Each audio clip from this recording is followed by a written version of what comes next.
Bonjour, c'est Del de Del's Cooking Twist. Aujourd'hui, nous allons réaliser une bûche exotique mangue coco aux épices de Noël. On commence par battre les blancs en neige.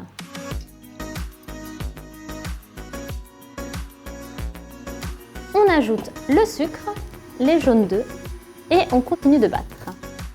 J'utilise maintenant mon petit moulin Peugeot, un petit moulin Hyssen.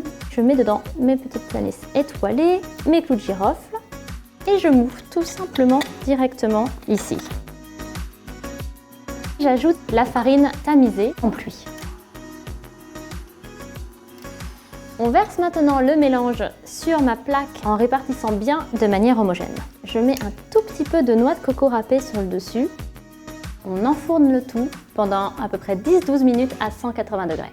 Voilà, notre génoise est prête et nous allons maintenant recouvrir d'un torchon humide et laisser reposer le tout au frigo pendant 1 heure. Pendant ce temps, nous prenons la mangue que j'ai ici mixée en purée. Nous la versons dans une casserole. J'ajoute les 2/3 du sucre et le jus de citron vert. Et nous allons remuer sans arrêt jusqu'à ce que petit à petit le mélange s'épaississe. Pendant ce temps, nous allons mixer le reste de sucre avec les jaunes d'œufs et l'œuf.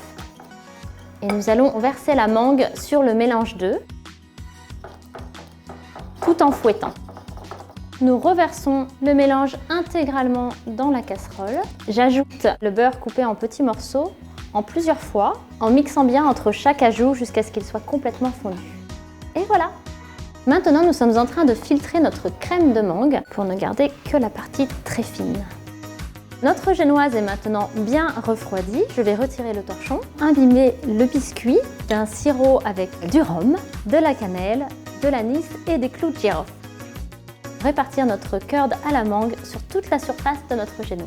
Rajouter des fruits de la passion, un petit peu d'ananas, un tout petit peu de kiwi. Et voilà, maintenant nous n'avons plus qu'à rouler notre bûche. On passe au nappage avec une ganache au chocolat blanc. Cela va aider à faire tenir la noix de coco râpée que l'on va étaler par-dessus. La petite touche finale, quelques petits copeaux de noix de coco. J'ajoute également quelques petites tranches de citron vert. Et enfin, bien sûr, de l'anis étoilé. Et voilà, notre bûche de Noël est prête. Je vous souhaite à tous un joyeux Noël.